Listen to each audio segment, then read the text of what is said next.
Hello dear 7th graders, welcome to English grammar class. So we will continue with exercise D of chapter number 1, the sentence.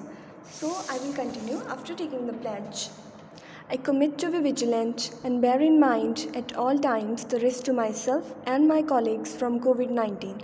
A promise to take all necessary precautions that prevent the spread of this deadly virus. A promise to follow and encourage others to follow the key COVID appropriate behaviors. To always wear a mask, face cover, especially when in public places. To maintain a minimum distance of 6 feet from others. To wash my hands frequently and thoroughly with soap and water.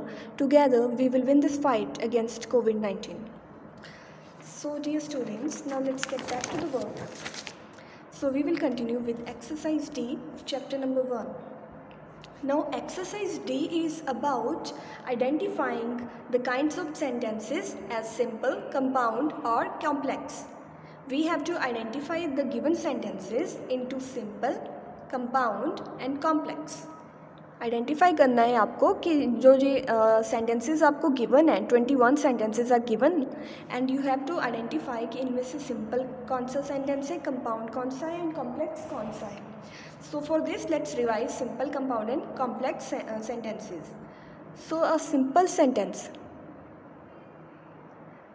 Sentence कौन सा होगा? A simple sentence has only one independent clause.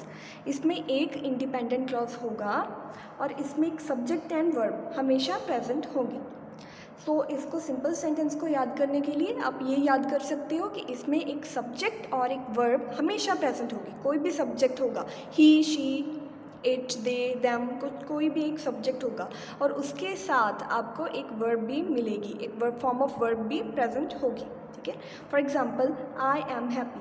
आई क्या है? Subject. Am क्या है? Verb. She is learning to swim. She subject हो गया, is learning form of verb. Father bought a new car. Father subject हो गया एंड बॉट क्या हो गया?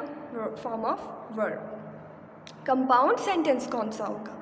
कंपाउंड सेंटेंस वो होगा जिसमें कोई कोऑर्डिनेटिंग कंजंक्शन यूज़ होगी. कोऑर्डिनेटिंग कंजंक्शन यूज़ होगी जिसमें. ठीक है. सो कोऑर्डिनेटिंग कंजंक्शंस के लिए आपने क्या याद किया था? एक फैन बॉयज़. फैन बॉयज़ में से कोई भी एक वहाँ पे कंजंक्शन यूज़ होगी. एफ फॉर के लिए, ए एंड, एन नॉर के लिए, B but, O or, Y yet and S so. So fanboys में से कोई भी एक कंजंक्शन वहाँ पे होगी. For, and, nor, but, or, yet, so. इनमें से कोई भी एक वहाँ पे कंजंक्शन प्रेजेंट होगी. और इसके अलावा जो यहाँ पे सेंटेंसेस होंगे वो कौन से होंगे?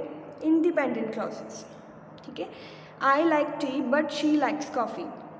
यहाँ पे वट प्रेजेंट है, यहाँ पे सो प्रेजेंट है एंड यहाँ पे एंड प्रेजेंट है. ये कौन से हैं? हमारे फैन बॉयज़ वाले कंजंक्शंस, मतलब कोऑर्डिनेटिंग कंजंक्शंस हैं. ठीक है. बट इसके अलावा जो यहाँ पे क्लॉजेस हैं वो कौन से हैं? Independent clauses. इंडिपेंडेंट क्लॉजेस का क्या मीनिंग है? कि वो एक दूसरे पे डिपेंड नहीं कर रहे, उनका अपना एग्जिस्टेंस भी है. They can exist on their own. I like T आप सेपरेट से यूज़ कर सकते हो. शी लाइक्स कॉफ़ी अलग से यूज़ कर सकते हो कि मुझे मुझे चाय पसंद है एंड शी लाइक्स कॉफ़ी, उसको कॉफ़ी पसंद है. अलग अलग यूज़ कर सकते हो बजाय इनको एक ही सेंटेंस में यूज़ करने के. कि एक सेंटेंस में अगर आपने नहीं भी यूज़ करने तब भी अलग अलग यूज़ कर सकते हो. ठीक है. तो फैन वॉइस मतलब कोऑर्डिनेटिंग कंजंक्शन यूज़ करनी है आपको एक तो इसमें कंपाउंड में, और दूसरा क्या है? इंडिपेंडेंट क्लॉजेस प्रेजेंट होंगे. कॉम्प्लेक्स में क्या होगा? कॉम्प्लेक्स में has an independent clause and one और मोर डिपेंडेंट क्लॉज. कॉम्प्लेक्स में एक डिपेंडेंट क्लॉज भी होगा और उसके अलावा यहाँ पे जो सब ऑर्डिनेटिंग कंजंक्शंस यूज़ होगी. सब ऑर्डिनेटिंग कंजंक्शंस कौन सी हैं? For example, if, who, because, that, when, until, दो, आल्दो और वाई. सो इनमें से कोई ना कोई कंजंक्शन यूज़ होगी वहाँ पे. ठीक है. सो ये दो आपको रूल याद रखने हैं. एक तो उसमें इंडिपेंडेंट और डिपेंडेंट दो क्लॉजेस होंगे. दूसरा क्या है कि उसमें सब ऑर्डिनेटिंग कंजंक्शन यूज होगी. So now let's begin with the exercise. So first is the baby cried for food. The baby cried for food. The baby यहाँ पे क्या है? सब्जेक्ट. क्राइड क्या है? वर्ब. जिसमें एक सब्जेक्ट और वर्ब प्रेजेंट हो वो कौन सा होता है? Simple sentence. Now second is being tired he went to bed. Being tired, he went to bed. He subject went form of verb. So subject और verb यहाँ पे present है. So this is a simple sentence. If you study well, you will pass. If you study well, you will pass. Now if यहाँ पे if क्या आ गया? Subordinating conjunction. Subordinating conjunction हम किस में यूज़ करते हैं? कॉम्प्लेक्स सेंटेंसेस में. और उसके अलावा यहाँ पे एक इंडिपेंडेंट क्लॉज है और एक डिपेंडेंट क्लॉज है. इंडिपेंडेंट क्लॉज क्या है? You will pass. You will pass independent है. क्यों? क्योंकि आप इसको अलग से यूज़ कर सकते हो. किसी को कहना हो कि तुम पास हो जाओगे तो आप बोल सकते हो कि you will pass. But if you study well, इसको आप अलग से यूज़ नहीं कर सकते, है ना. अलग से किसी को ये बिना किसी और सेंटेंस के आप यूज़ नहीं कर सकते कि इफ़ यू स्टडी वेल. ये अपने आप में कंप्लीट नहीं है. मतलब ये क्या हो गया? Dependent clause. सो यहाँ पे एक इंडिपेंडेंट क्लॉज है, एक डिपेंडेंट क्लॉज है और इफ़ यहाँ पे एक सबऑर्डिनेटिंग कंजंक्शन भी है. So this is a complex sentence. Complex के लिए आप डालोगे CO. ठीक है. The teacher entered the class. The teacher subject है, एंटर्ड वर्ब है. सो सब्जेक्ट और वर्ब का combination simple sentence. I saw a girl who had blue eyes. यहाँ पे लगा हुआ है हु. हु क्या है? Subordinating conjunction. I saw a girl. I saw a girl, मैंने एक लड़की को देखा. आई सॉ अ गर्ल, ये क्या हो गया?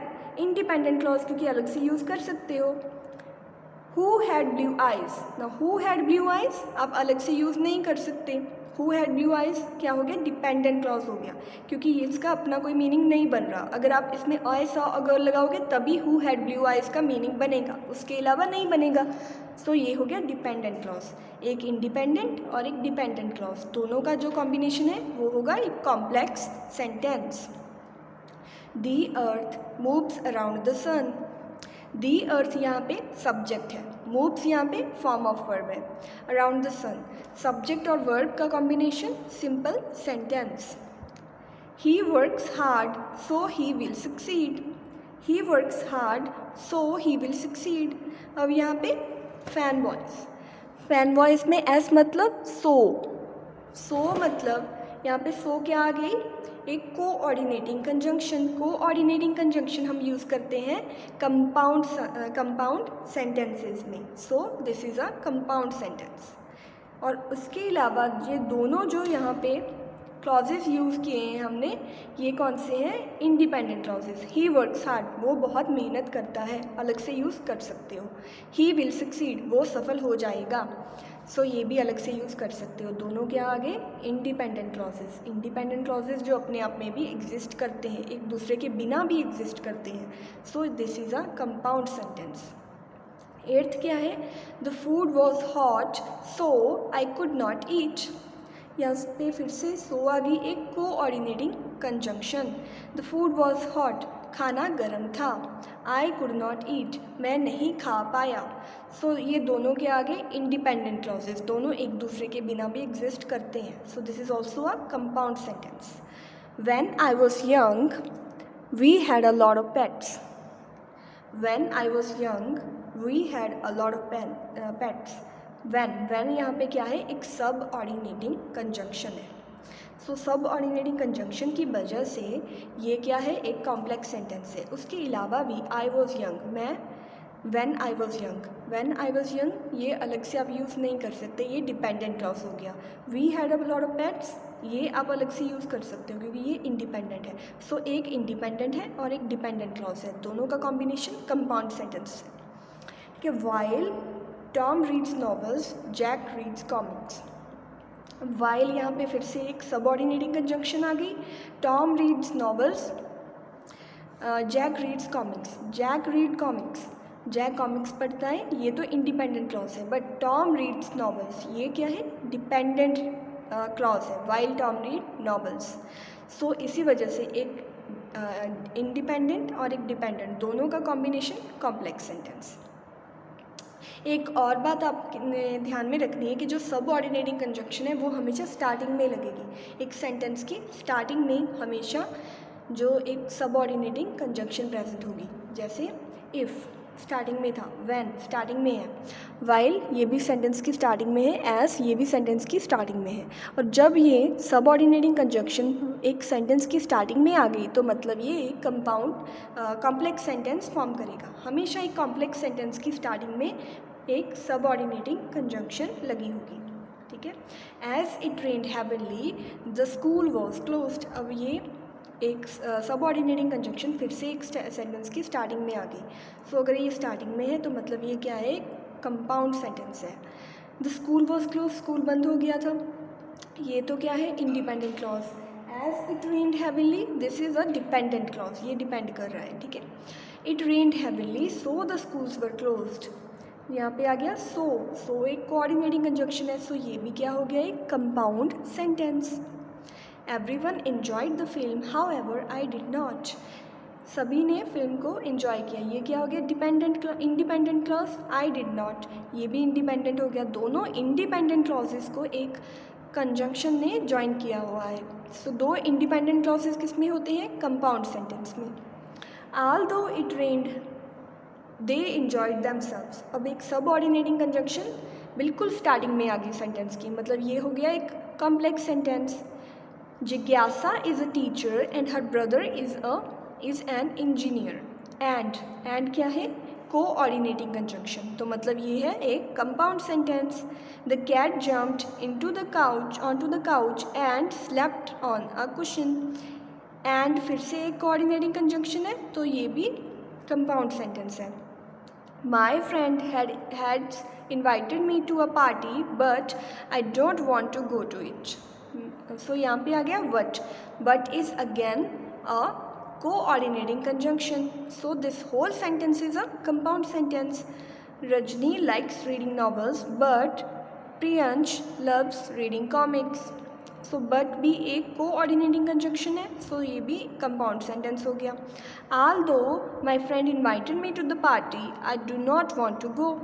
ऑल्दो एक सबऑर्डिनेटिंग कंजंक्शन बिल्कुल स्टार्टिंग में आ गई सेंटेंस की, सो ये भी क्या हो गया, एक कंपाउंड सेंटेंस हो गया, ठीक है। Although my friend invited me to the party I do not want to go, so although एक सबऑर्डिनेटिंग कंजंक्शन है जो सेंटेंस की स्टार्टिंग में आ गई, so this is also a complex sentence. ये हो गया एक कॉम्प्लेक्स सेंटेंस, क्योंकि I do not want to go, मैं नहीं जाना चाहता, ये तो हो गया independent clause. Although my friend invited me to the party, चाहे मेरे फ्रेंड ने मुझे पार्टी में बुलाया है, ये है एक डिपेंडेंट क्लॉज। अगर ये यूज़ होगा तभी इसको यूज़ कर सकते हो, नहीं तो नहीं कर सकते। सो एक इंडिपेंडेंट, एक डिपेंडेंट क्लॉज और एक सबऑर्डिनेटिंग कंजंक्शन, तो ये बन गया एक complex sentence.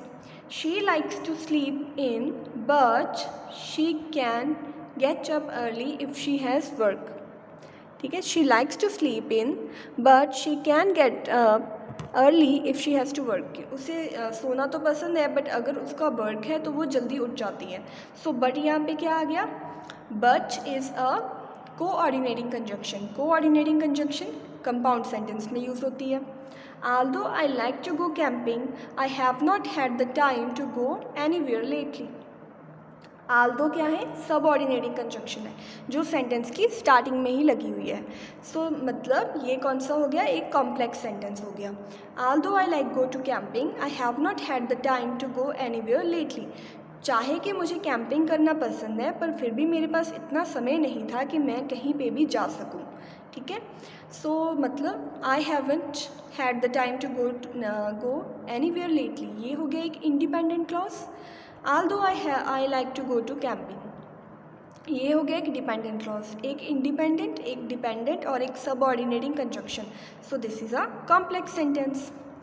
So dear students keep practising this work, ये वर्क आपने प्रैक्टिस करना है और इसको बुक में ही करना है। So this is all for today, all the very best.